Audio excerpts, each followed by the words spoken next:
नमस्कार. वंदनीय दादांना आपण सगळ्यांनी प्रत्यक्ष रूपात बघितलं नसलं तरी दादांचं अस्तित्व आपल्याला आपल्या आयुष्यात जाणवत असतं. प्रत्यक्षपणे आपल्याला हळूवार जो आनंद देत असतो, तो वारा आपल्याला दिसत नसला तरी त्या वाऱ्याची झुळूक आपल्याला जाणवते. तसंच दादांचं अस्तित्व आपल्या सगळ्यांच्या आयुष्यात आहे. आपण सर्वांनी आपल्या अनुभवातले दादा जाणले आहेत किंवा आपण पुस्तकांमधून जे वाचले आहेत तेवढेच दादा आपल्या सर्वांना माहिती आहेत. पण कार्याच्या सुरुवातीपासून दादांसोबत जे सेवक होते त्यांनी जेवढं जवळून दादांना बघितलं आहे, त्यांना जो दादांचा सहवास लाभला आहे तो सगळ्यांनाच लाभला असं नाही आणि सगळ्यांना अनुभव पण सारखेच आले असंही नाही. दादांचे विविध पैलू आपल्याला या सर्वांशी आपण जेव्हा प्रत्यक्षात भेटू तेव्हा कळतात. पण सगळ्यांनाच जे ज्येष्ठ सेवक केंद्रप्रमुख आहेत त्यांना भेटणं शक्य नाही. तेव्हा ज्या गोष्टी आपण पुस्तकात नाही वाचल्या, पण ज्या गोष्टी या सगळ्यांच्या हृदयात कायमच्या कोरल्या गेलेल्या आहेत, असे अमृतानुभव आपल्याला माहीत नसलेले दादा, दादांच्या आठवणी या सर्व भक्त भाविकांपर्यंत पोहोचाव्यात या दृष्टीनं गुरुसंवाद ही मालिका आम्ही आपणासमोर प्रस्तुत करीत आहोत. या मालिकेमधून आपण न ऐकलेले, आपल्याला माहीत नसणारे वंदनीय दादांसोबतचे या सर्वांचे सुखद क्षण अशा सर्व ज्येष्ठ गुरुबंधू भगिनी आणि केंद्रप्रमुखांकडून घेतलेल्या या मुलाखती आपण सर्वांना मार्गदर्शक आणि येणाऱ्या तरुण पिढीला प्रेरणा देऊन प्रोत्साहित करून कार्य पुढे नेण्याला निश्चितच मार्गदर्शक ठरतील. या सर्व मुलाखती या चॅनलवर आपणास बघायला मिळणार आहेत. तेव्हा या अमृतानुभवांचा आपण सर्वांनी लाभ घ्यावा ही आपण सर्वांना विनंती. शुभम भवतु. गुरुसंवाद अंतर्गत आजची मुलाखत आहे श्री शशिकांत लोमटे काका यांची, जी रेकॉर्ड करण्यात आली आहे त्यांच्या निवासस्थानी कराड केंद्रावर. ही मुलाखत आपण 2 भागांमध्ये प्रक्षेपित करणार आहोत. तरी आता ऐकूया मुलाखतीचा भाग 1. संवाद या मालिकेमध्ये श्री शशी काका लोमटे काका आणि लोमटे काकूंची गुरुसंवाद साधतोय. गुरुसंवाद या मालिकेमध्ये आपण जेव्हा नोव्हेंबरमध्ये औरंगाबादमध्ये सेमिनार घेतलं होतं युवा उत्सव, तेव्हा असं ठरवलं होतं की दादांच्या सहवासात ज्याला दादांचा सहवास लाभलेला आहे अशी जी काही ज्येष्ठ गुरुबंधू किंवा केंद्रप्रमुख आहेत त्यांच्या जवळ ज्या अनुभवाचा खजिना आहे तो रेकॉर्ड करून पुढच्या पिढीसाठी तो द्यायचा आणि ती पुढच्या पिढीला एक मार्गदर्शक म्हणून राहतील. म्हणून आज शशी काकांशी संपर्क करून आज इथे आपण सकाळी शाळीग्राम काकांची मुलाखत घेतली, गुरुसंवाद घेतला आणि आज लोमटे काका आणि काकूंचा आता आपण गुरुसंवाद सुरू करतोय. आता आपण गुरुसंवादाला सुरुवात करताना पहिला प्रश्न मी काकांना विचारतो की वंदनीय दादांच्या कार्यात तुमची भेट कशी आणि केव्हा झाली?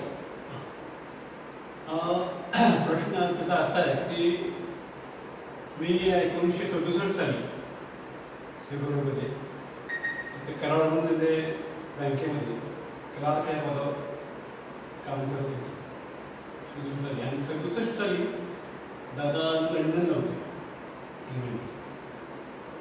आणि 68 साली मी काय झालं, माझा एक मित्र उद्योगांच्या पेंढाकरांच्या घरात भाड्याने राहतो एका रूममध्ये.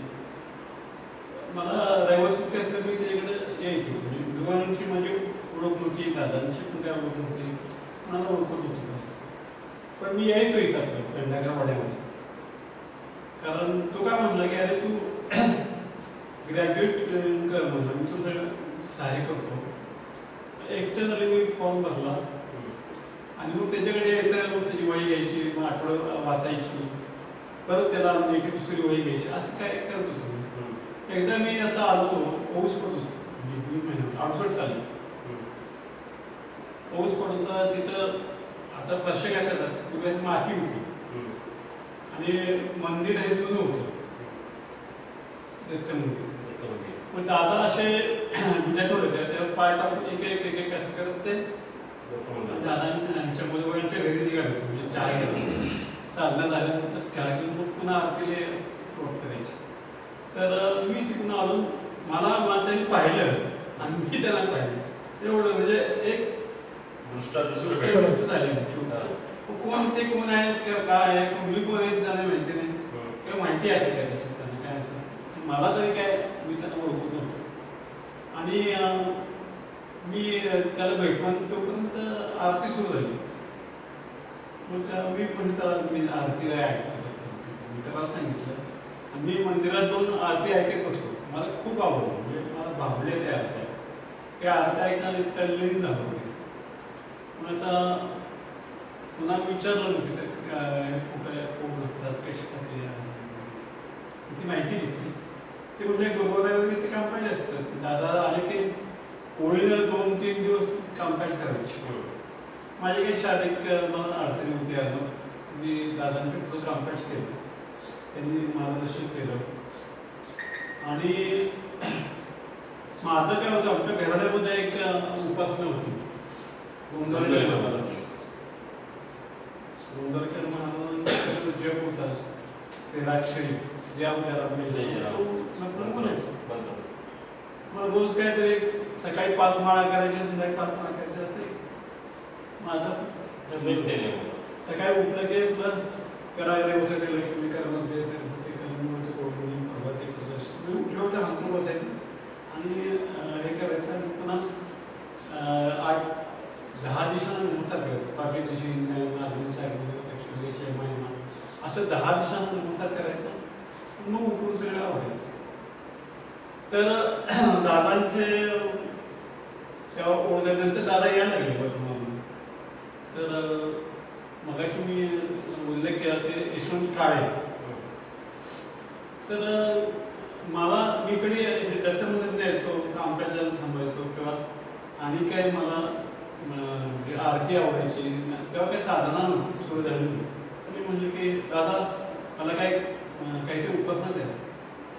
चुकीला म्हणायचं. तर म्हणले काहीतरी हा लागला नाही आहे, फक्त काय शब्द तोंडात आले पाहिजे, मला का दैनंदिन उपासना द्या, एवढंच म्हणायचं. बाकी तू इकडे काय बोलू असं मला तरी शिकवलं. त्याप्रमाणे 74 साली मी कामकाजाला विडा लावला आणि दादाच्या समोर बसलो. मी तुला काय लिहायला बसले. दादा म्हटले हां बोला म्हटलंय काय तू काय करताय, म्हणजे काय. मी म्हटलं दादा दैनंदिन उपासना द्या. त्यांनी माझ्या बघितलं, यशवंत काय सांगितलं, यशवंता तू शिकवत होतं. दादा म्हणले ठीक आहे, तुझी कथेच्यातली उपासना जी आहे त्याने पूर्ण आली पाहिजे. त्याशिवाय तुला मी कसं माझ्या मनाकडे गेलो, काय उपासना करायची. तर ते काय नाही, तो त्यांचा तो मंत्र आहे श्रीराम जयराम जय जयराम, ते लक्षण मंत्र आहे. तो रोज 21 वेळा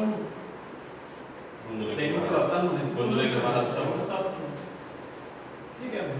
म्हणजे 21 वेळात काय म्हटलं, मी रोज म्हणजे 5 माळा होतो सकाळी 500 508 म्हणजे 8-40 540 साठी 500 संध्याकाळी वेळा म्हणतो नाम फोन करतो. म्हणजे आरे म्हणजे की आरे म्हटलं पाहिजे, इथून हाक मारायची म्हणजे बाबाला किंवा महाराजांना, इथून हृदयापासून हाक मारायची. असं शांतपणे केलं. ठीक आहे ते म्हणजे तू हे कर, योग केवळ आधी कर, माझ्या धुळीत येते तेव्हा आई म्हणून संचार चालू. योग केवळ आहे तुला माझ्या धुळीत मी तुला घेतो. 11 पौर्णिमा करायला सांगितली. 11 पौर्णिमा दादाने तुम्हाला जायला सांगितलं. तुला काय सांगितलं की दर पौर्णिमेला जायचं कोंडोऱ्याला, विडा ठेवायचं, 2 पानं सुपारी नारळ 11 रुपये आणि सांगायचं महाराज मी आता दादा बाबांचा तो मार्ग आहे दत्तपंथ, त्या मार्गाप्रमाणे उपासना करणार आहे, तुमच्या आशीर्वाद द्या. असं ते विडा ठेवून तिथं मोकळं करायचं. तिथे हे केलं आणि त्याच्यातलं एक प्रसंग मी काय सांगितलं, मी तसा एक गाडीला सांगतो. एक दिवशी रविवार होताना आरती उतारली होती. आरती झाली ते जिलन बाबांचा संचालक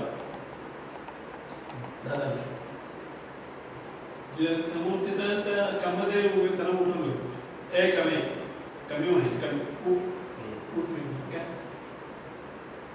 तुम्हाला उमर किती साल काय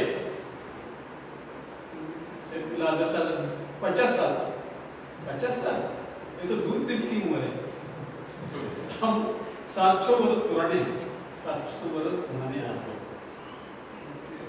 ते असं कर निमित्त दाखवत होता हे लोक दुधाचं जे वाटली असते त्यांच्या हातात घेऊन ते जिंकून टाकलं म्हणले हे सबको बांटने के लिए होती आखिर निमित्त ते त्या हे झालं म्हणजे सगळ्याला वाटायसाठी तुमच्या दूध दिलं होतं ते तुम्ही पिऊन टाकलं त्यावेळेला तर ह्याप्रमाणे मी दादांच्या मार्गात रुजू झालो म्हणजे 84 साली तर पूर्णपणे मी हा दत्तपंत नाथपंत सुखीपंत त्या पंथाच्या ह्याच्यामध्ये आलो आणि त्यानंतर मग त्यांनी मला उपासना दीक्षा नामस्मरण दीक्षा द्यायला सुरुवात केली मला पण एक दीक्षा मिळाली त्यानंतर 19 साली जेव्हा हाऊन झालं वाडीला तेव्हा मला तिथे यायला परवानगी दिली 77 आणि 19ला जेव्हा साधना संमेलन झाली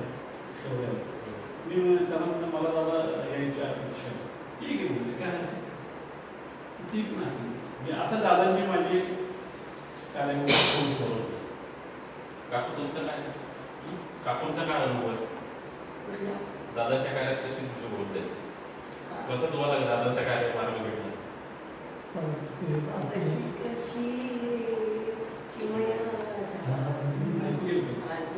भेट अचानक तुझी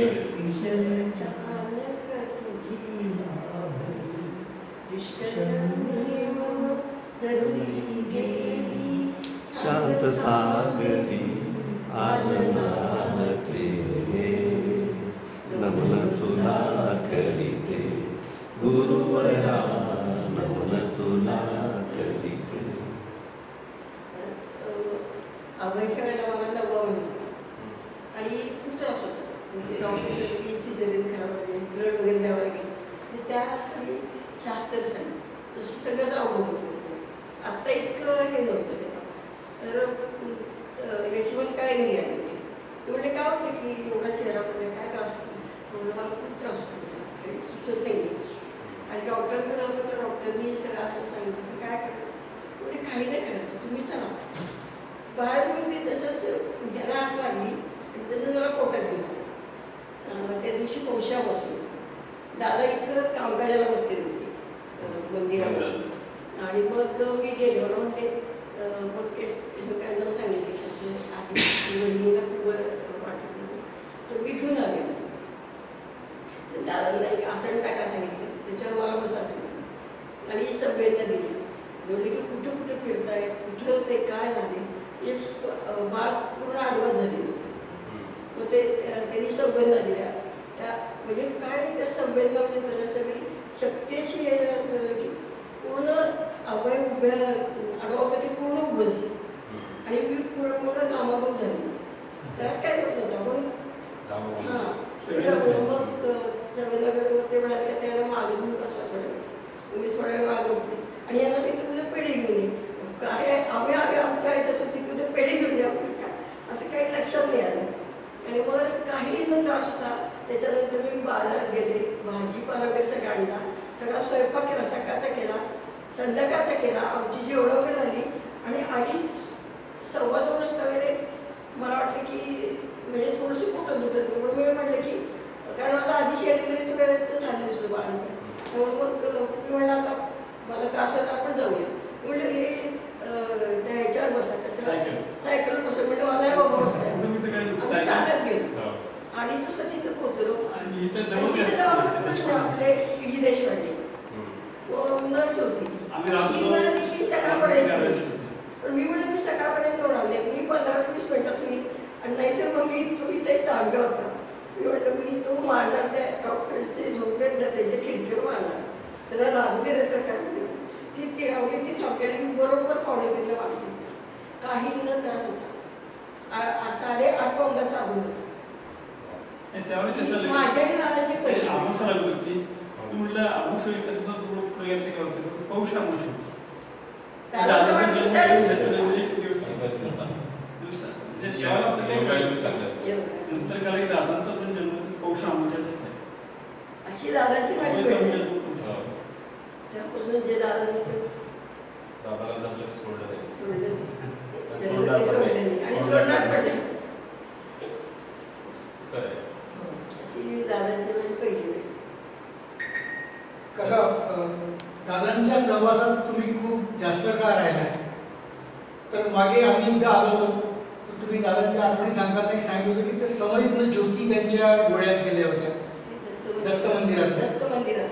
हा तर तो प्रसंग सांगता काय का समईतनं ज्योती दादांच्या डोळ्यात नाही, गेल्या. इकडनं ऐकत नाही. तू सांग तिकडनं. त्याला फक्त ह्याच कामाला यायचं. त्याने बरोबर लक्षात आलं.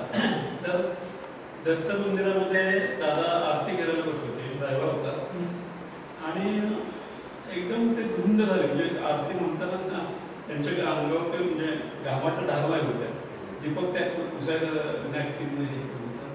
त्यांचं एवढं झालं की त्या डोळ्यात ते पाण्याचं धार त्यांच्या बघता बघता बघता डोळ्याची लाल झाली. तर त्या पादुका ज्या आहेत त्याच्या आज मला तर आज लाभ मिळाला म्हणजे तुमच्यामुळे यानंतर हा करतो असा पूजा करतो. तिथले दोन मूर्ती निघाल्या दादांची डोळ्यात गेली. दादा अशी एकदम आडवी झाली. म्हणजे शक्ती जी आहे ती त्या पादुकात शक्ती आहे. ही शक्ती तिथं दादांच्या घरामध्ये आहे. त्यामुळे दादा तिथं आले की आरती वगैरे असायचे तिथे. आणि सुरुवातीला ते मधुबाईंच्या घरीच राहायचे. पण नंतर काय झालं काय खूप शाळेगावांच्या घरी तिथे जवळच आहे राहायचे. नंतर तिकडे त्या ह्याला संगम राहिले संगम हॉटेल. त्यावेळेला एक प्रसंग घडला असा की मगाशी जो तिथे सांगितलं होतं नाही सांगा नाही. आरती दादानी काय केलं आरती चालू होती आणि आपल्या ज्या सुपी ह्याच्या आरती साईबाबा जो गट आहे किंवा शिर्डी माझे पंढरपूर साईबाबा ह्या आरत्याचं जे घेतात त्यात एक आरती आहे. पाहे प्रसादाची वाटत देवे भोगून या ताट शेष घेऊन जाईन तुमची झाली आहे भोजन. ही आरती दादाने म्हटली आणि सगळे झाल्यानंतर ते दादा ह्या दत्त मंदिराच्या हद्दीच्या बाहेर सपनेहून राहतात. त्यांचे वडील दादाचे मामा सपरी तर ते दादाजी पंडित पंडित पंडित पंडित पंडित पंडित पंडित मामा दादा मामा पंडित आणलं त्यांचं पंडित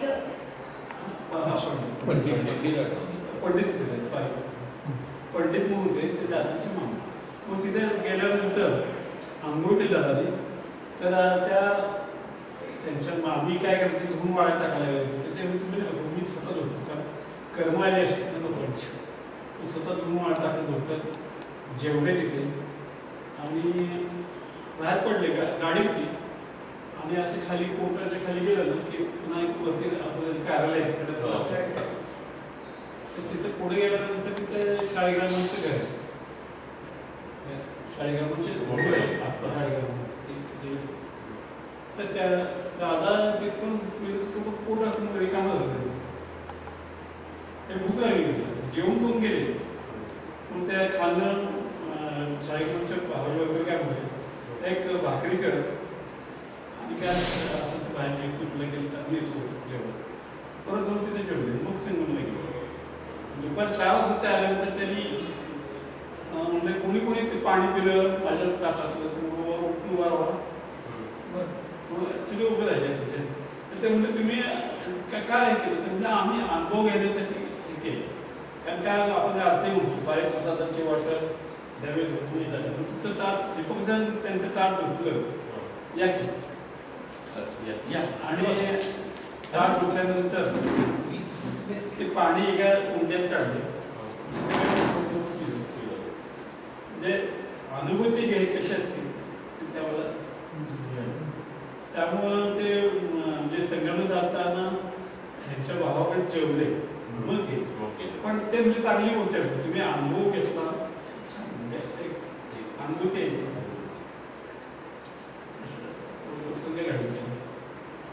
तुमच्याकडे काही एखादी आठवण काकूंकडे काही एखादी आठवण?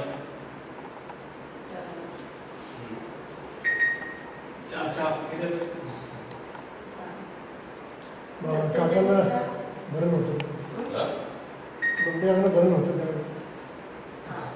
ते सांगते सगळं.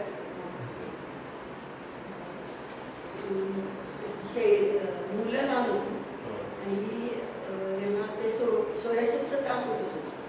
ते आम्ही कृष्णाला लागतो तर तिथं त्यांनी सगळी चुकीची औषधं दिली आणि इतकी सिरियस झालेलं की 15 दिवस औषध, महिनाभर औषधं दिली तरी काही गुण येईल. दुखणं वाढत म्हणजे कोणतं विकोप आहे, खूपच त्रास झाला. पाय असे उडले सुजले तर तुम्ही रक्त यायला लागलं. आणि नेमके आपले बाबा ते डॉक्टर गावाला गेले होते. त्यांना मी परत आल्यावर माहिती का असं असं काही बरं वाटलं नाही. त्यांनी जरा बघितलं ते म्हणले की मी उद्या सकाळी गाडी पाठवतो, तुम्ही त्यांना ताबडतोब पुण्याला घेऊन गेलो. आणि त्यांनी स्वतःच जोश हॉस्पिटल कमला नेहरू तर तिथे त्यांना घेऊन जा जोश हॉस्पिटलमध्ये. आणि मग बरं हे करा मग सकाळी तरी गाडी पाठवतो. मग मी मुलं हे आणि मी आम्ही आधी मला म्हटलं की मला इतकं बरं नाही, तुम्हाला आधी दादरकडे द्वारका मिळते आणि मग आपण आपल्या घरी जाऊ, त्याशिवाय नको. त्याच्यानंतर दवाखान्यात जाऊया. मग आम्ही आधी दादांकडे गेलो तर सकाळची वेळ होती. दादा साधना करत होते. दीपदाला साधना करून दादांची तर नसला मला दिला. दीपदाला खाली आला. मग तोपर्यंत हे तशीच त्याच अवस्थेत पायऱ्या चढून वरच केंद्रात गेली. सगळं त्या पायऱ्या बसल्या ते रक्तदान इतकं अवस्था होती. तसंच गेलं म्हणजे दीपदा असं होते ते खूप असेल म्हणजे काही काळजी करू. मग दादाकडे गेले. साधनाचं म्हणजे ते सांगितलं की लोंढ्यांनी खूपच बरं नाही, महिन्यात हॉस्पिटलला घेऊन जाते. दादांची साधना चालू होती. दादांनी तिथली उदीची पुडी घेतली आणि म्हणजे त्याला द्या ते लावायला सांगा आणि बरं वाटलं काहीही होणार नाही, कुठलाही त्रास होणार नाही, काही नाही मिळणार नाही, व्यवस्थित आहे, व्यवस्थित बरं वाटतं असं सांगितलं. त्याच्यानंतर मग आम्ही दवाखान्यात गेलो. तिथं सगळ्या टेस्ट वगैरे त्यांनी केल्या, 3-4 डॉक्टरने तपासण्या वगैरे केल्या. मग ती गाडी काय मी सोडली होती. त्याला म्हटलं तुम्ही 1 तास थांबा ड्रायव्हरला, आमचं इथं सगळं होऊ दे. आणि मग तिथं गेले तर त्यांनी सांगितलं की यांना काहीही झालं नाही आहे, फक्त चुकीची औषधे दिल्यामुळं एवढं ते दुखणं वाढले. आम्ही आता औषधं देतो तर त्यांना ॲडमिट वगैरे काही करायची बाबांनी सांगितलं होतं की ॲडमिट करायला लागलं तर ताबडतोब ॲडमिट करा, कुठलाही विचार नव्हतं. त्यांना ॲडमिट वगैरे करायची काही गरज नाही. ह्या अमुक औषधं देतो तेवढी दिली की त्यांना बरं वाटलं. मग मी त्यांना म्हटलं की आता तुम्ही आम्हाला हडपसरला घेऊन माझे दीर आहेत मधले धाकटे तर ते हडपसरला राहायचे. तर मग आम्ही त्याला म्हटलं की आता आम्हाला हडपसरला घरी घेऊन सोडू. तर त्यांनी आम्हाला हडपसरला घरी घेऊन सोडलं. त्याच्यानंतर मग यांच्यात चांगली सुधारणा व्हायला लागली. त्याच्यानंतर बरोबर 15 दिवसांनी अक्षय तृतीया होती. तर मी वासुजी माझे ते विठ्ठलापेक्षा छोटे वासुजी म्हणून मला धीर आहे 3 नंबरची. तर तेवढा मी म्हटलं भाऊजी मला असं वाटते की दादांच्या कृपेने आता ह्याला चांगलं बरं वाटायला लागले. तर आज अक्षय तृतीयाला आपण पुढचं असं तर दर्शन घेऊन येऊया. सगळं इतकं भरलेलं होतं ना की बाहेरच्या अंगण सुद्धा जाण्याची द्वारकामायची सगळं भरलेलं होतं. कुठे जाणार. मग आम्ही तसंच गेलो ह्याच्याप्रमाणे लाईनीप्रमाणे दर्शनाला वगैरे गेलो. मी डोकं टेकलं, नमस्कार केला दादांना. त्यामुळे थांबा लोंढ्यांची तब्येत कशी त्यांना आता म्हणजे इतकं एवढी गर्दी होती. 5 मिनिटं थांबून यांच्यासोबत चौकशी वगैरे करून दुधीची पुडी देऊन असं असं करा हे सगळं असं गोष्टी सांगून म्हणजे एवढ्या लोकांच्या गर्दीत सुद्धा त्यांनी म्हणजे मला हे करून सगळी राजांची चौकशी करून दुधीची पुढे वगैरे देऊन म्हणजे इतकं हे इतक्या गर्दीत आणि इतक्या ह्याच्यात प्रेमाने इतकी विचारपूस केली सगळ्यांना की त्याचं तुम्हाला खूप हे वाटलं असेल ना. दादा लक्ष ठेवतात आपल्याकडे? कधीच नाही विसरत. 84 सालचा एक आणखी एक प्रसंग असा झाला होता की इथं सेमिनार घ्यायचं होतं दादांचा आणि मला वाटतं त्यावेळेला मोहरम होता, मोहरमच्या सुमारास तर 4 दिवस सेमिनार घ्यायचं होतं. तर राहायची सोय नाही, सेमिनार कोणत्या लोक आले होते आळेवाड्यात आहे काही लोक, ते आमच्या कराडचे लोक असे 100 लोक 70-80 लोक तिथं त्या आमच्या बँकेचा हॉल आहे. नेमकं त्याप्रमाणे चोरी झाली. सगळ्यात चार्ज माझ्याकडे होतं बँकेचं. वरचे सगळे अधिकारी सस्पेंड झाले, त्याची इन्क्वायरी मी करतो. आणि आता हॉल मी घेतला, पैसे भरून घेतला. मग त्या दादांमध्ये वाचून जायला घ्यायचं. पहिली मुलं मी वरती येतो 3ऱ्या मार्गावर, तिथं आमचं बोर्ड होतं. तिथे आज चेअरमन तिथे एक टॉयलेट होतं, चुकून जातं. मग दादा तिथे द्यायचं, त्याला नॅपकिन द्यायचं, बसायचे दादा, चहा त्यांना तिथे द्यायचं. मग खाली त्यांना हॉलमध्ये आलं. असं मी करतो. एक दिवशी मला ते काय म्हणलं पप्पाने, एक दिवशी काय झालं की लोक मी तुझ्या घरी येणार दत्त जयंती काय घरी पाऊस पडला होता ते म्हणजे मी येणार आहे. ठीक आहे तर आलं ते आम्ही काय होतं सिनियर संपलं, मी ही आणि आमची मुलं चालत आपलं त्या कन्याशाळेपर्यंत जायचं, तिथं बस करायची आणि कृष्णापूर उतरायचं, पलीकडे चालत जायचं. तिथं तिकडे राहतात. चालत निघालो होतं तेवढं पाठीमागे गाडी आहे दादांची, टप्पेसरी गाडी आहे ती पाठीमागे आली आणि दादांचा विजय दादा पुढे बसले होते आणि विजय मागे बसला होता आणि ती खूप चालू गाडी थांबवली. पण ते कुठे गेलाय घरी इथं बस स्टॉप झाला, बस बसा गाडीत. विजय पुढे गेले ते आणि आम्ही दोघं मुलं पाठीमागे बसलो आणि तिथं संगमपूरशी गेलं तर चालत म्हणजे दादा पाऊस पडायला चिखल जायचं, तुम्ही असं आम्हाला इथं सोडा, आम्ही इथं रिक्षा तो नाही नाही म्हणजे तुला घरी सोडणार. मग आले गाडी कृष्णापर्यंत एवढा चिखल प्रश्न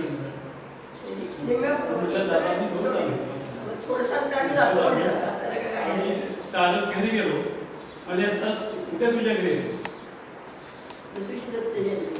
आणि दुसऱ्या दिवशी मग मधुकाकाने घेऊन तिथं आले आमच्याकडे. देव बघितले ते देवच्या नंतर हिला आपला दादा उद्या येणार म्हटल्यानंतर आम्ही काय केलं, खिलवणीच्या दुकानात गेलो, चांगल्या पैसे असतात ते कॅश. हिचे वडील होते, त्याच्यापेक्षा चांगले पैसे घ्यायचे.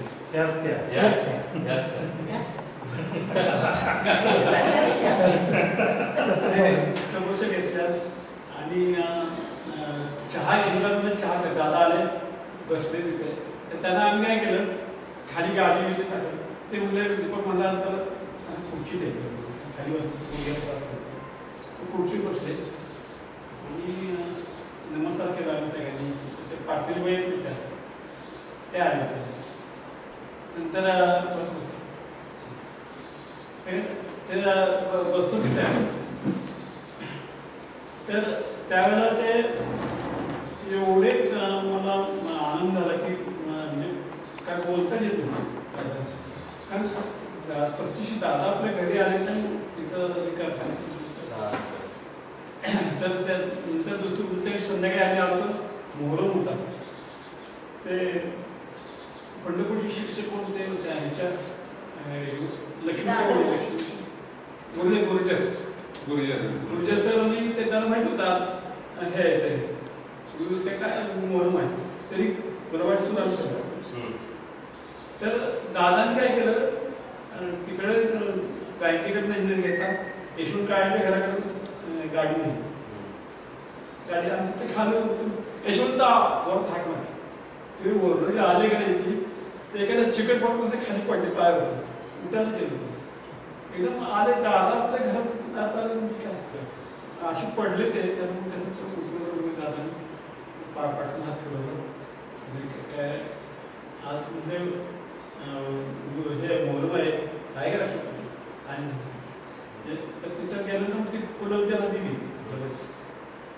तो 4 दिवसाचा कार्यक्रम होता त्यांचा. आणि ज्या ठिकाणी दादांची खुर्ची होती तिथे ते खाली कबर आहे एका संतांची आमच्या हॉलच्या खाली. आता ते वेगळे केले, आता ते भिंत घालून ते सगळं त्यांना देऊन टाकले बँकेत.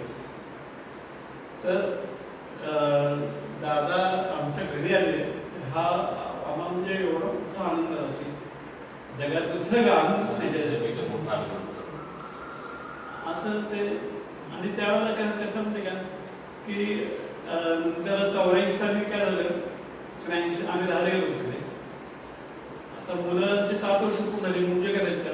त्यावेळेला काय आपल्या केंद्रावरती मुंजे वगैरे हा प्रकार आम्हाला काय माहिती नव्हतं. आम्ही पत्र पाठवलं त्याचं मुलांना आमचे मुंजे करायचे कधी करले, तर तुमचं पत्र आलं ते आमच्या दिवशी हा मुलगा चांगला या दिवशी मुंजे करा. अशी तिथे आधी 4-5 दिवस आधी होत होता. ते आम्ही मुंजे वगैरे वडील मी होते, आमचे सगळे पाहुणे वगैरे सगळे मुंजे झाले. आणि मग 2 दिवसांनी काय केलं, आणि म्हणलं तर आपण पुण्यात जाऊया, मुलांना सुट्टी होती. आणि मी स्वारगेटला उतरल्यानंतर तिला अडचण नाही, मी हिला दिलं पाठवून घरी तुझ्या भावाला. आणि मी आमची 2 मुलं होती द्वारकामध्ये आलो. द्वारकामध्ये अशी मुंजी पहिल्यांदाच मुंजी दादानी तिथे मुंजी ठरवली. तिथे आम्ही गेलो आतमध्ये, मग बाकी काही साहित्य नेलं आम्हाला काही माहिती नाही. तो गेलो नाही म्हणजे आले ब्राह्मणाने बोल ठेवलं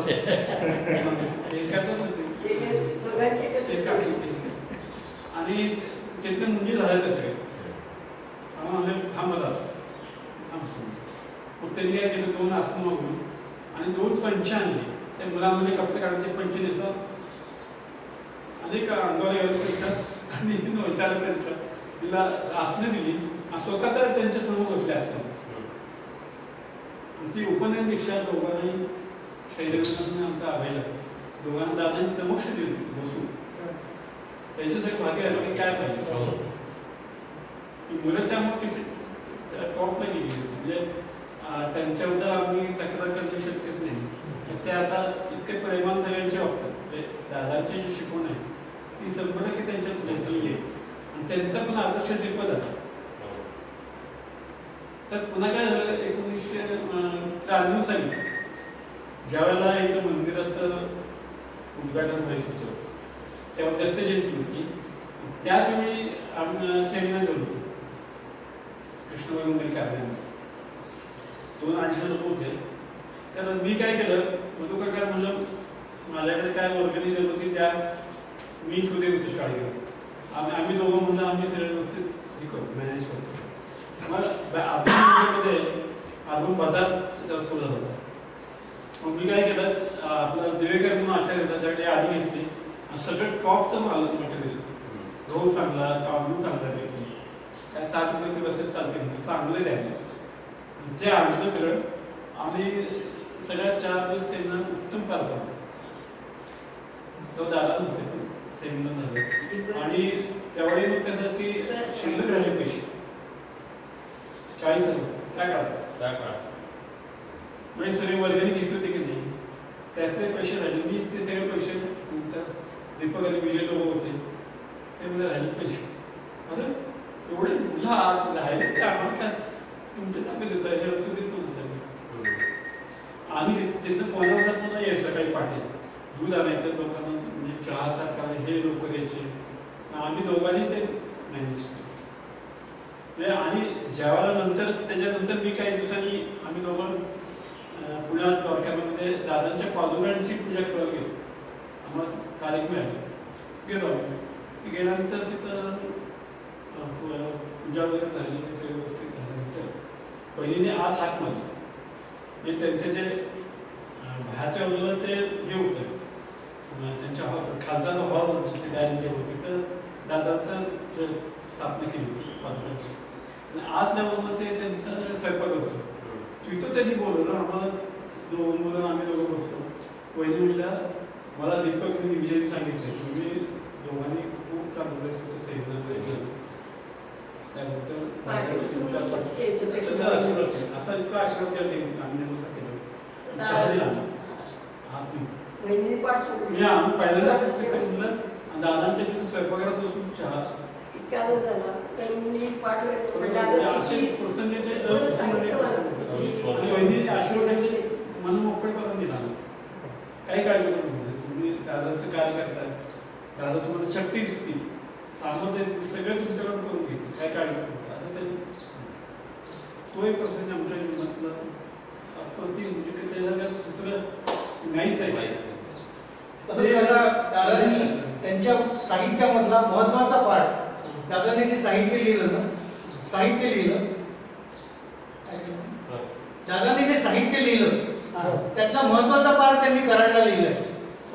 त्याच्याबद्दल काही माहिती सांगा. ते 1977ला दादा काय होतं, यांचं भामदेचं लग्न आहे, त्या लग्नात दादा उपस्थित होते.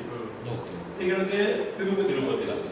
मग तिरुपतीला गेल्यानंतर तिथं त्या तिरुपतीत येताना तिरुपतीनं त्यांना सांगितलं, म्हणजे आशीर्वाद दिला, सांगितलं की तू लोकांच्या पर्यंत जे कार्य होतो त्यासाठी लिखाण कर. तर गुरुप्रसाद द्यायचं त्यांचं ठरलं.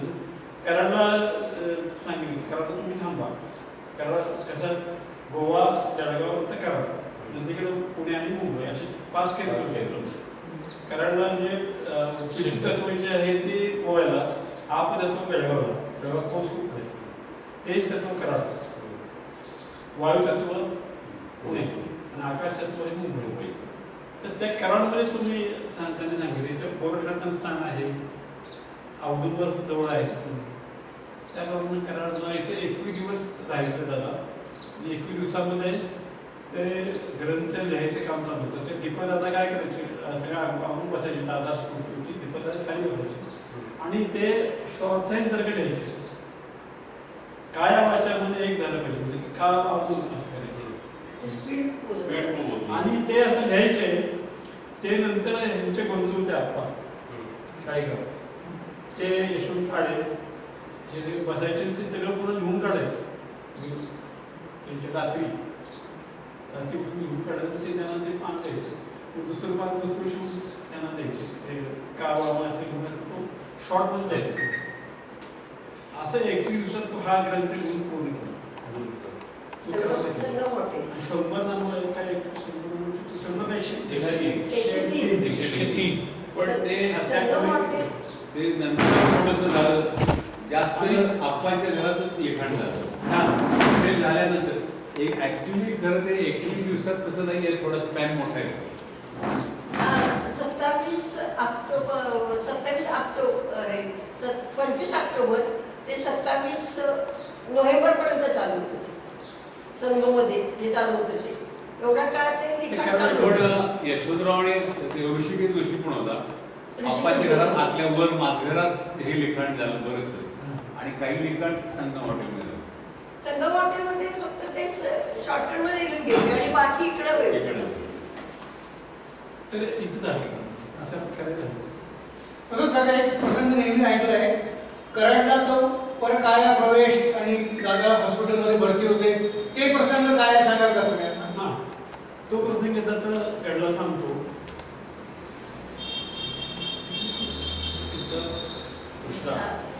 तुम्हाला सगळ्यांना जायचं होतं, गोरक्षणाला जायचं होतं.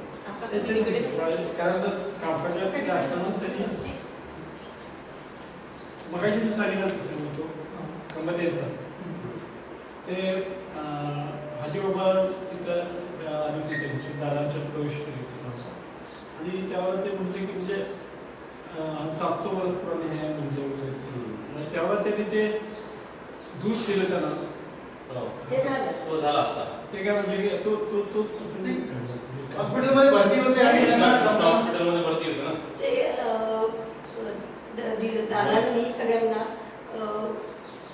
हे ती कुठली दीक्षा दीक्षा सगळ्यांना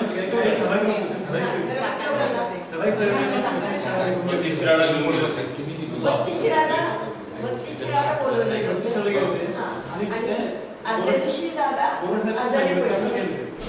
कृष्ण हॉस्पिटलमध्ये भरती केलं होतं दादा. आम्ही तिथं त्यामध्ये यशवंत काळे होते, पंत काळे, नंतर दादा, अशी 5 जण ते गाडी होती. तिथे गेल्यानंतर दादाने विडा ठेवला तिथे त्यांच्या पुढे प्रार्थना करत होते किंवा हे मला कार्य करायचं काय काय त्यांची दादांपर्यंत झाली. एवढ्यात तो म्हणता येईल त्यांनी तिथं मान उचलला, गोरक्षांचा पाय लावला, असा द्यायचा हात त्याला पुढे. पण दादा म्हणून कसं आहे होते तेवढं आमचे पंत काळे जे होते पुढे बोलले, त्यांनी हात पुढे गेला. तो कसा त्यांनी घेतला, तर त्यांनी घ्यायचे काय कारण दादांना कसा देत होतो, तर दादा कार्याला ते घेतली आणि घेतल्यानंतर एवढ्या मनभाषा देत आल्या प्रचंड, म्हणजे आणि त्यांच्या भोवतीत होतो, बाकी कोणाला त्रास नाही, त्यांच्या भोवतीत फिरत होत्या. आणि मग त्यांचे म्हणतायत आता दादा म्हणजे ठीक आहे, त्यांनी हात केला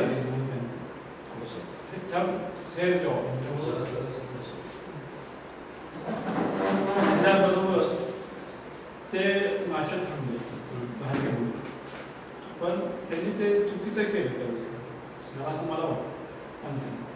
आणि कोणी बरोबर यायचं ही दादानी यादी नावासकट हे लोकांची नाव नव्हती, काही 4-5 जणांनी ते आगंतुक आले, जे आगंतुक आले त्यांनाच भाषा चालवली. आणि पुन्हा काय झालं तिथं त्यांच्या दादांना काय मागितलं, परत निघाली गाडी, हायवे लागली पेटनाक्याची, तिथून असं हायवेला तिथं दीपक म्हणजे दीपक कधी काय रेकॉर्ड लावू काय त्यांनी लावलं, पंढरी निवासा सगळा पांढरा भीमचंद जोशींचा अभंग लावलेला. तर यशवंत काळे काय म्हटले, आता मला एक विचारायचं,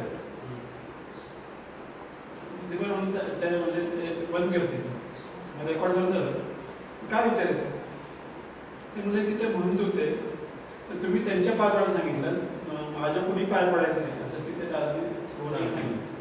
तिथे गेल्यानंतर माझ्या पाया पडायचं नाही ते म्हणून काय तिथले त्यांच्या पाया पडा, ते म्हणजे तुमच्या तर त्यांच्यात फरक काय,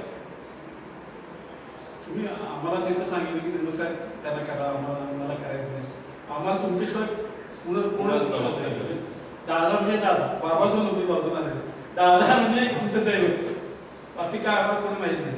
असं काय सांगितलं म्हणजे असं आहे की जे पहिला म्हणलं तेवढं ते पण तुला काय दिसतं पुढे, तुला एरेज फोर असताय आणि आम्हाला गाडी चालली, ट्रक चालला हे चाललं, तर ते म्हणले मला तुमच्या पाठीमागची 7 जन्म पुढची 7 जन्म घेतात आणि त्याला काय होतं, ह्या जन्मात तुमचं फक्त कळतं, त्यांचे म्हणत होते या जन्मात तुमचं काय आहे एवढं त्यांना कळेल.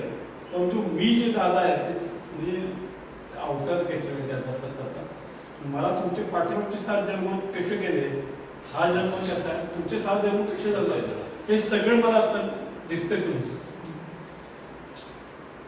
म्हणजे त्यावेळेला गाडीचा हाच यशवंतराने आम्हाला सांगितलं, नंतर त्या माणसाने आम्हाला काय मी नव्हतो त्याचं. बहिणीचा जो परभणीचा एक परभणी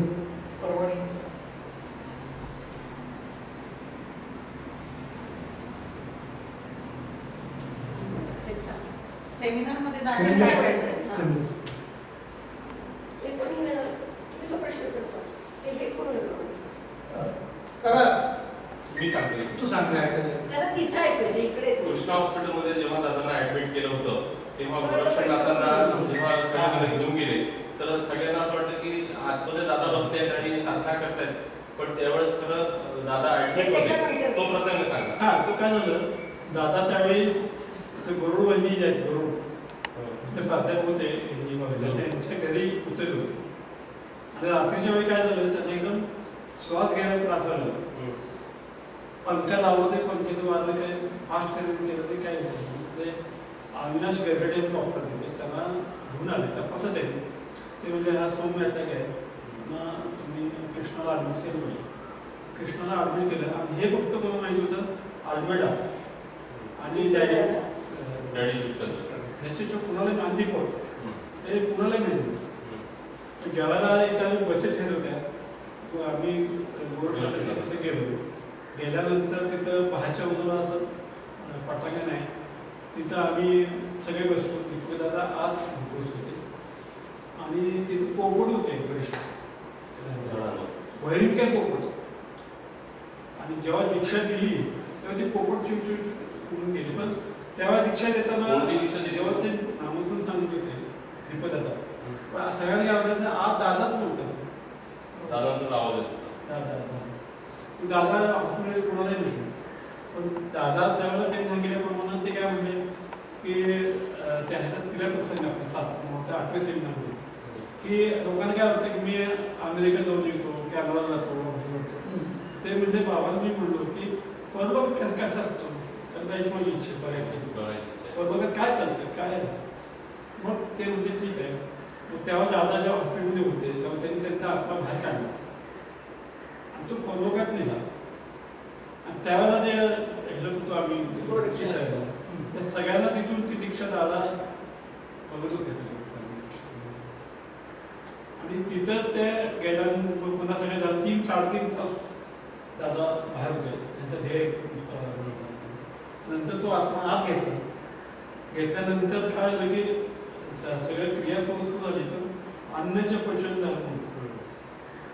ते उलटीच्या लोकांना बाहेर पडायला म्हणून ते गेल्यानंतर मुंबईला पुण्यावरून परत तेव्हा ते गोव्याला गेले. पण शिरोड्यात जाताना बाजी होती.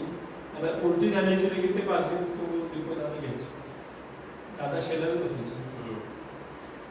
असं करत करत ते जेव्हा बेळगाव त्यांनी मुक्काम केले जाताना अनुभव तिथे डॉक्टर वाघ होते त्यांच्यावर. आणि वाघ असल्यानंतर तिथे रात्रीच्या वेळेला झोपताना काय झालं की वाघ म्हणजे की बाहेरच्या तिथे ते पोच होता ते झोपतो मी घोरतो. दादा झोप लागली. दादा म्हणजे काही नाही तू झोप मला लागतो. आणि परत ते त्यांना उलटी व्हायला लागली. ते दीपदादा तिथे गेलं वॉश बेसिनच्या तिथे, तर उलटी त्या वॉश बेसिन झाली ते ब्लॉक झालं. पाणीवरती सगळं उलटी सगळं साठलं. आणि ब्लॉक झाल्यानंतर सकाळी काय झालं हे उठले डॉक्टर. ते बोलले मी प्लंबरवर होतो हे साफ केलं दीपक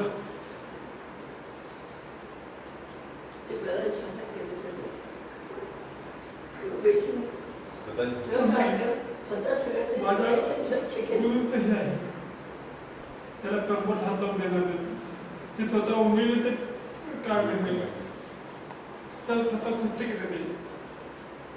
डॉक्टर बाबा म्हणजे की मी प्लंबरला बोलतो पण नाही म्हणलं प्लंबरला हात लावून देणार नाही. मी केलं ती नंतर सेवा कोणीही केली नाही. एक म्हणून दादा म्हणायच्या 5 दिवस मी जायचं मी काय कुठे नेहमी मग अशी कोणी सांगितलं की दीपदादा त्यांचे पाय दाबायचे उठाच्या आणि हातात पेस्ट द्यायची. म्हणजे दादाची सगळी संपूर्ण दादाने केव्हा काय लागतं काय नाही सगळं दीपदादा सांभाळायची दादांना त्यावेळी. असं कोणीही सांभाळलं नाही इतकं त्यांनी मुलगा असा वाटला करणार आणि एवढं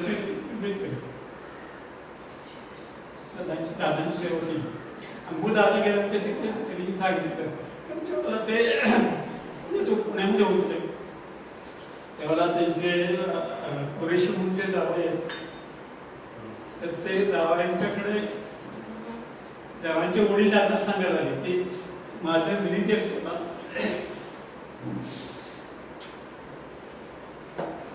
की तुम्ही आता जाऊन ये सगळ्यांना तुम्ही पाहिजे आणि तुम्ही गोव्याला गेला तर तुम्हाला त्रास होईल. अजून तुम्ही हॉस्पिटलमधून 8-10 दिवस लागले आणि तुम्ही लगेच गोव्याला निघाला तर जाऊन नका तुम्ही. शेवटी वहिनीने ते सांगितलं वहिनी तुम्ही त्यांना समजून सांगा. वहिनीने माझं ते ऐकणार नाही. कारण एकदा दादाने वहिनीने काय सांगितलं की मला आज वांग्याची भाजी पाहिजे, मला वांग्याची भाजी खायची. नंतर वहिनी रिक्षा केली मंडईत गेल्या वांगी घेतली आणि रिक्षाकडून येतात दादाची गाडी पण बाहेर पडली गोव्याला. तर बाबांची आज्ञा झाली इथे थांबलो बेळगाव म्हणजे बाबांची आज्ञा नाही दादा बाबांची आज्ञा काय झाली तू गोव्याला तिथे सेमिनारमध्ये जा सांगितलं ना बाबांनी तर त्यांचं 100% विश्वास. बाबाचं सांभाळ त्याप्रमाणे दादा तिथे गेले आणि व्यवस्थित सेवा अटेंड केली. 8 वर्ष त्यावेळेला त्यांनी सांगितलं 8व्या सेमीमध्ये सांगितलं कसं मला हे झालं किंवा उलट्या झालं किंवा मी वरती कसं आत्मा बाहेर काढला ते 8व्या सेमीमध्ये त्यांनी सांगितलं. श्री शशिकांत लोमटे काकांच्या मुलाखतीचा भाग 1 आपण ऐकलात. मुलाखतीचा भाग 2 आपण उद्या प्रक्षेपित करणार आहोत. तरी सर्वांनी नक्की ऐका आणि अशाच अनेक सुंदर मुलाखतींसाठी चॅनलला सबस्क्राईब करा. जास्तीत जास्त लोकांपर्यंत गुरुसंवाद पोहोचवा.